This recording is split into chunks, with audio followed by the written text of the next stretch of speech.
Tässä pieni video kirjoista, selkokirjoista, jotka sopii erityisen hyvin aikuisille lukijoille.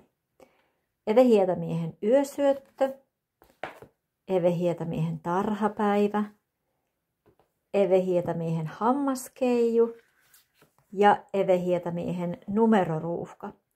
Kaikki 4 kirjaa kertoo Antti Pasasesta ja Antin pojasta Paavosta. Sitten Miika Nausiaisen juurihoito, humoristinen tarina 2 veljeksestä. Tommi Kinnusen ei kertonut katuvansa, historiallinen romaani 5 naisesta keväällä 1945. Miika Nausiaisen pintaremontti, joka kertoo tavallisista keski-ikäisistä suomalaisista ja niiden suurista ja pienistä ongelmista. Humoristinen ja vähän traaginen.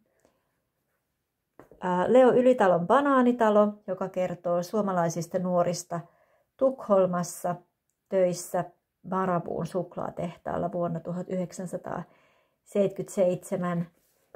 Ja viimeisenä Kari Hotakaisen Tuntematon Kimi Räikkönen, Formula 1-tähti Kimi Räikkösen elämä. Lukekaa selkokirjoja.